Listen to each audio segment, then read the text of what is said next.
Colligative properties. But आज की class में अपने को कॉलिगेटिव प्रॉपर्टी पढ़ना है, और ये जो कॉलिगेटिव प्रॉपर्टीज होती है वो क्या है उसके बारे में सीखेंगे, और कॉलिगेटिव प्रॉपर्टीज के टाइप्स कितने हैं वो देखेंगे। Actually what is a colligative property? It is a property of the solution which depend upon number of particle but does not depend upon the nature of the particles. Means I should write a definition here. The properties of the solution, the properties of the solution, the properties of the solution which depends on which depends on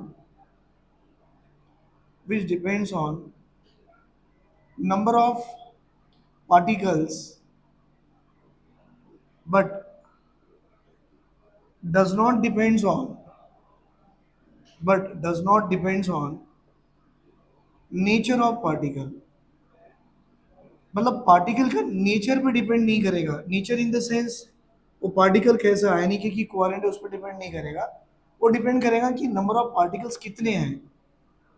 अगर number of particle ज़्यादा होगा तो property of the solution change हो जाएगी, अगर number of particle कम होगा तो properties of solution change हो जाएगी। मीन्स आई शुड से it is the properties of the solution which depends on number of particle but does not depend on the nature of particle. लेकिन इसमें एक छोटी सी condition होना है। For this one what is the condition, you know, जो आपका solution होगा, the solution it must be dilute, मतलब सॉल्यूशन आपका डाइल्यूट होना चाहिए। और दूसरा, जो सॉल्यूशन में आप सोल्यूट डाल रहे हो, और वो जो सोल्यूट है that solute must be non volatile. बेटा नॉन वोलाटाइल का मतलब जो वेपराइज नहीं होता उसे बोला जाता है नॉन वोलाटाइल। मतलब आपका सोल्यूट होना चाहिए नॉन वोलाटाइल, सॉल्यूशन होना चाहिए डाइल्यूट। ये कंडीशन है, और इस कंडीशन पे हम बोलेंगे अगर नंबर ऑफ पार्टिकल्स पे उस सॉल्यूशन की प्रॉपर्टी डिपेंड करेगी बट उस नेचर पे डिपेंड नहीं करेगी, that will be called as a colligative property.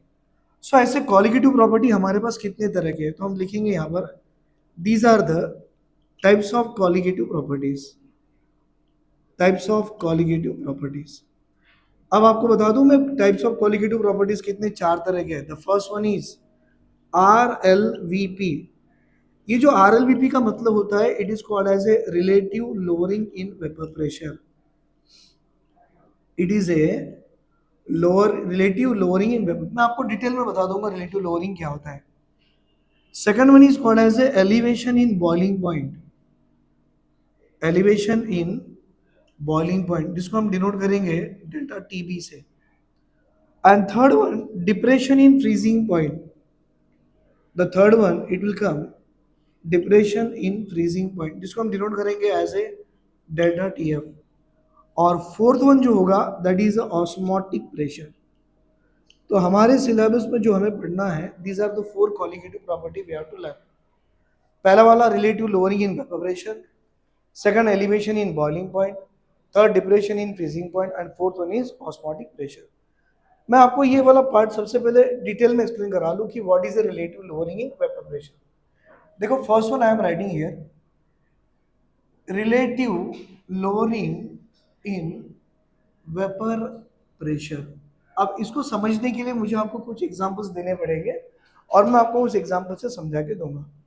पहला एग्जांपल है जैसे कि we are having a close container. देखो मेरे पास एक क्लोज कंटेनर है, और ये क्लोज कंटेनर में मैंने सिर्फ सॉल्वेंट रखा, और जानते हो हम जो यूज करने वाले हैं वो सॉल्वेंट ऑब्वियसली वाटर होगा, और ये वाटर के मॉलिक्यूल सरफेस पे है।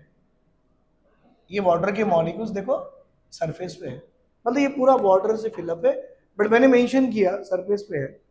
और इसको आप स्लोली वार्म करो। अगर आप स्लोली वार्म करोगे तो क्या होगा, टेम्परेचर वेसल का बढ़ेगा, फिर अंदर का वाटर वार्म होगा, और वाटर वार्म होने से ये वाले वाटर जो मॉलिक्यूल है पहले इवापोरेट हो जाएंगे। मतलब इस केस में आपको देखो दो चीज दिखने वाली है। पहली केस में rate of evaporation will be more than rate of condensation, क्योंकि वेपर ऊपर जाने के बाद नीचे आके कंडेंस हो जाते हैं, और कुछ देर के बाद ऐसा होता है कि रेट ऑफ वेपर्स इतने जमा हो जाते हैं, उस केस में रेट ऑफ इवापोरेशन कम हो जाती है और रेट ऑफ कंडेंसेशन बढ़ जाता है। रेट ऑफ कंडेंसेशन पहले इसमें कम होता है, बाद में बढ़ जाता है। अगर आप कंटिन्यूसली उसे वार्म करते रहो तो यहाँ पर एक चीज आ जाती है, ऐसे देखा जाता है कि rate of evaporation is equal to rate of condensation. ये दोनों का रेट कम सेम हो जाता है। रेट मतलब स्पीड, मतलब जितने मॉलिक्यूल जो स्पीड से वेपराइज हो रहे हैं उतने मॉलिक्यूल उसी स्पीड से कंडेंस भी हो रहे हैं। उस स्टेज में, मतलब मैं बोलूँ ये जो स्टेज पहुंच गया, this stage is called as a equilibrium stage. और इस स्टेज में ध्यान से देखो बेटा, इस स्टेज में ये जो वेपर है ये किसका वेपर है, ये सॉल्वेंट का वेपर है। इस स्टेज में ये जो वेपर है जो सॉल्वेंट का, वो क्या करेगा, यहाँ पे प्रेशर एक्सर्ट करेगा। ये क्या करेगा, प्रेशर एक्सर्ट करेगा। और वो जो इस स्टेज में vapours of the solvent exert the pressure on surface of liquid, this is called as a vapour pressure of pure solvent, और vapour pressure of pure solvent denoted as a P naught, denoted as a what, P naught. मैं आपको फिर एक बार बता रहा हूँ क्या किया। मैंने एक वेसल लिया है, वाटर लिया है, और मैंने उसको स्लोली वार्म किया है। तो वार्म करते वक्त में पहली कंडीशन में ये हुआ कि रेट ऑफ इवापोरेशन, मतलब ज्यादा वेपराइज हो रहा था और कम कंडेंस हो रहे थे, मतलब rate of evaporation will be greater than rate of condensation. After some time continuous process going on, अब क्या होगा, rate of condensation will be more than rate of evaporation. उसके बाद ऐसा देखा जाता है कि वेपराइजेशन कंडेंसेशन दोनों का स्पीड सेम है। अब जब दोनों की स्पीड सेम हो जाएगी तो मैं बोलूंगा मेरा प्रोसेस किस में आ गया, इक्विलिब्रियम में आ गया। और जब इक्विलिब्रियम में प्रोसेस आएगा तो ये जो वेपर है, ये जो वेपर किसका है, सॉल्वेंट का है, ये सरफेस पे कुछ प्रेशर एक्सर्ट करेगा। तो मैं बोलूं that at equilibrium the pressure by by the solvent on the surface of the liquid is called vapor pressure of pure solvent denoted as a P naught। अब उसी वेसल में देखो, वेसल वही है पर मैं आपको अलग से बना के दे रहा हूं। उसी वेसल में अब मैंने पहले था मेरे पास में एज ए सॉल्वेंट, और अब मैंने उसमें थोड़ा सा सोल्यूट डाल दिया। और जानते हो जो सोल्यूट में डालने वाला हूं वो सोल्यूट कैसा है, वो है नॉन वोलाटाइल सोल्यूट। जैसे कि ग्लूकोज हो गया, यूरिया हो गया, ये नॉन वोलेटाइल होते हैं। तो अब आपका ये क्या बन गया, अब आपका ये बन गया solute plus solvent is equal to solution. अब देखो इनिशियली सॉल्वेंट के मॉलिक्यूल्स कितने थे, सरफेस पे काउंट करो आप, 1 2 3 4 5 6 7 8 9। तो बेटा यहाँ पर भी मैं 3 4 5 6 7 8 9 बना दिया। लेकिन जब सोल्यूट डालोगे तो ये एक सोल्यूट पार्टिकल है, एक सॉल्वेंट, एक सोल्यूट पार्टिकल सॉल्वेंट, एक सोल्यूट पार्टिकल, एक सॉल्वेंट, सोल्यूट पार्टिकल सॉल्वेंट। अब आप मुझे बताओ जो ये पी नॉट वैल्यू आई वो due to how many molecules, 9 molecules which is on the surface.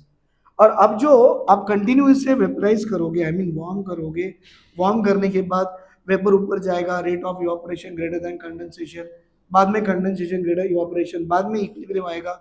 और इक्विलिब्रियम में जो ये प्रेशर एग्जर्ट करेगा इसे मैं बोलूंगा it is a vapour pressure of क्या, solution. It is not the solvent, it is a solution and it is denoted as a PS. अब मैं आपसे पूछूंगा बेटा पी नॉट की वैल्यू पीएस से ज्यादा कि पीएस की वैल्यू पी नॉट से ज्यादा, तो आप क्या बोलोगे, पी नॉट की वैल्यू पीएस से ज्यादा। क्यों, क्योंकि ये जो पी नॉट आ रहा है due to 9 molecules on the surface जो वेपराइज हो रहे हैं। और यहाँ पे आपको ये जो सोल्यूट के पार्टिकल डार्क डार्क दिख रहे हैं ये नॉन वोलाटाइल है, वेपराइज नहीं होंगे। तो क्या वेपराइज होंगे, ये व्हाइट वाले पार्टिकल 1 2 3 4 5, और उनके कारण जो वेपर प्रेशर आएगा वो इससे तो कम आएगा, that is vapour pressure of solution. तो मैं इन दोनों का डिफरेंस लिखने जा रहा हूं। What is the difference, difference is that कि P not vapour pressure of solution minus PS vapour pressure of solution, vapour pressure of pure solvent minus vapour pressure of solution, this is called as A lowering in vapour pressure. इसको हम क्या बोलेंगे, this is called as A lowering in vapour pressure. अगर आप इसका ratio लेते हो, जैसे कि देखो P not minus P S by P naught अगर लेते हो, then it is called as a relative lowering in vapour pressure. देखो बेटा मैंने आपको इसका टर्म समझा के दिया, मैंने बोला ना what is mean by relative lowering vapour pressure, ये है पहले vapour pressure of the solvent मालूम होना, वेपर प्रेशर ऑफ सॉल्यूशन मालूम होना जो कि उससे कम आएगा, दोनों का डिफरेंस निकालो, लोअरिंग वेपर प्रेशर होगी, और दोनों का जो रेशियो लोगे P not minus P S, that is called as a relative lowering vapour pressure. तो इस स्टेटमेंट को हमारे राउल्ट्स लॉ ने एक स्टेटमेंट बनाया और उन्होंने राउट्स लॉ ने बताया कि लॉ क्या होता है। राउट्स लॉ ये होता है कि relative lowering in vapour pressure is always be directly proportional to mole fraction of solute. मैं आपको अभी ये वाला पार्ट यहाँ लिखा के दूंगा, एक बार इसे आप ले लो या स्क्रीनशॉट ले लो। Now relative lowering in vapour pressure जो मैंने यहाँ बताया उसको यहाँ पर समझो। Actually this is given by the Raoult's law. And what is the Raoult's law? सबसे पहले लिखना कि Raoult's law is applicable only for dilute solution. It is applicable for dilute solution, जो आपके पास डाइल्यूट सॉल्यूशंस हो उसी में अप्लीकेबल है। और राउट्स लॉ ये बताता है व्हाट इज सेज दैट कि relative lowering in vapour pressure किसका? Of dilute solution is directly proportional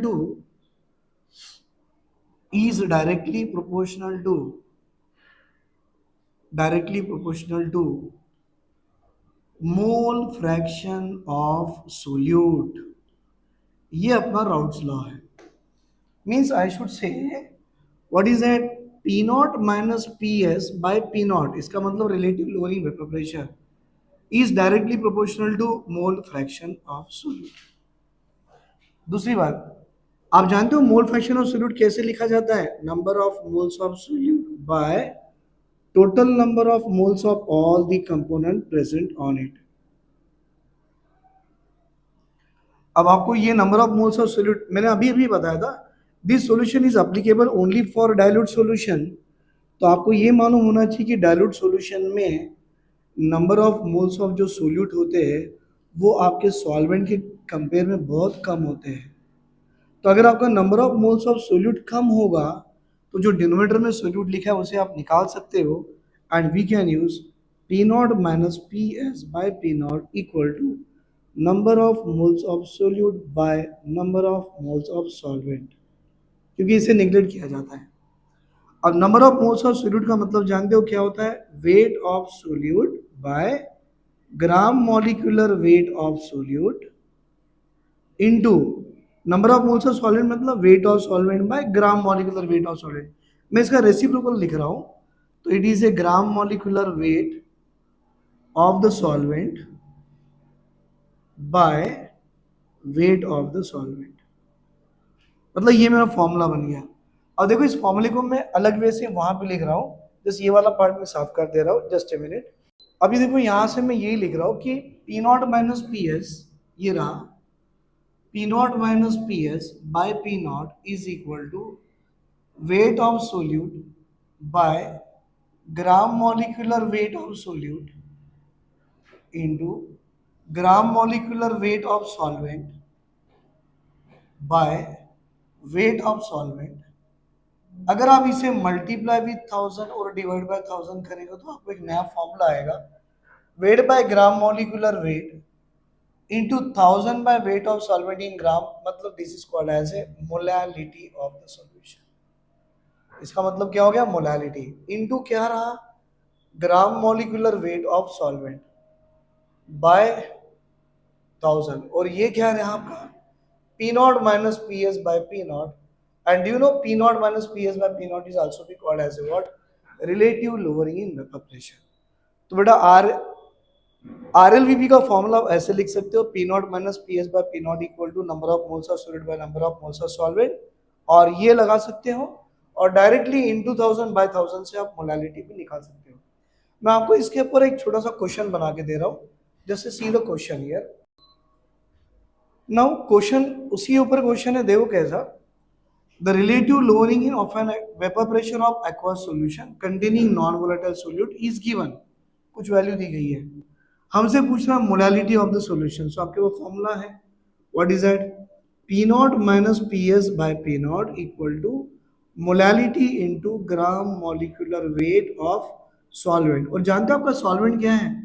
water. कैसे मालूम पड़ा? देखो यहाँ पे एक्वस सॉल्यूशन लिखा हुआ है, एक्वस सॉल्यूशन का मतलब वाटर ही होता है, बाय 1000। अब आपको जानते हो ये this is called as RLVP। ये यहाँ से यहाँ तक क्या है? This is a formula for RLVP and they have given the value of RLVP। देखो कितनी दी है? Is 0.0125। It is equal to molality निकालनी है, gram molecular weight of water 18 है, तो मैं करा लूँ 0.0125 इंटू 1000 बाय 18, 1000 से मल्टीप्लाई करा लो 1 2 3, 12.5 बाय 18 आ जाती है। अगर ये 12.5 बाय अगर 18 आ रही है तो सॉल्व करके देखो 0.6944 होता है, that is approximately equal to 7.0 is the molality of the solution, right. इसे लिख लो, हम लोग थोड़े से मेंस लेवल की भी क्वेश्चंस करेंगे। अब यहाँ क्वेश्चन देखो बोर्ड पर लिखा हुआ है, क्वेश्चन कैसे दिया है, when a non-volatile solute is added to the solvent, the non-volatile solute is added to solvent, vapor pressure of solvent decreases by 10 mm। Obviously अभी हमने देखे थे, हमारे पास में पहले सॉल्वेंट था, उसमें हमने सोल्यूट डाले तो वेपर प्रेशर डिक्रीज कर गया P not minus P S. So decreases by 10 mm का मतलब है कि मेरे पास दिया हुआ है P not minus P S is equal to 10, mole fraction of solute is 0.22, तो हमको ये भी दिया है कि mole fraction of solute is equal to 0.2, ये भी दिया हुआ है। आपके पास में फॉर्मूला है, what is the formula we have, P not minus P S by P not equal to mole fraction of solute.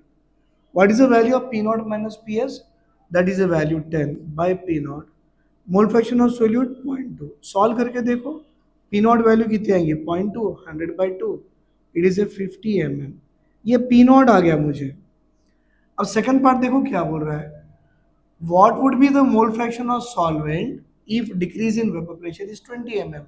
मतलब मैं यहाँ ऐसे करूंगा कि I am having P not minus P S decreases by 20 mm of H G, right. अब अपना formula लगा लो, P not minus P S by P not equal to mole fraction of solute, P not minus P S 20 है, P naught की value को आपने यही निकाला 50, तो यहाँ लगा दिया। अब क्या आएगा, it is A mole fraction of solute, तो आपको मालूम मोल फ्रैक्शन ऑफ सोल्यूट कितना आ गया, दैट इज इक्वल टू 2/5। और आपको रिलेशन याद है, mole fraction of solute plus mole fraction of solvent is equal to कितना होगा 1। और आपको यहाँ निकालना क्या है, आपको निकालना है मोल फ्रैक्शन ऑफ सॉल्वेंट, तो निकाल लो, mole fraction of solvent is equal to 1 minus mole fraction of solute, that is 1 minus 2/5, कितना आएगा 5 माइनस 2 बिकम में 3/5 and it is equal to 0.6। तो ये चार ऑप्शन में आपको 0.6 ऑप्शन सी में दिख रहा है। ये क्वेश्चन आपको जेई मेंस 2025 में आया था, आप अगर एक बार देख लो तो आपको मालूम पड़ जाएगा, ऐसे सवाल पूछते हैं, right. Please take a screenshot of it.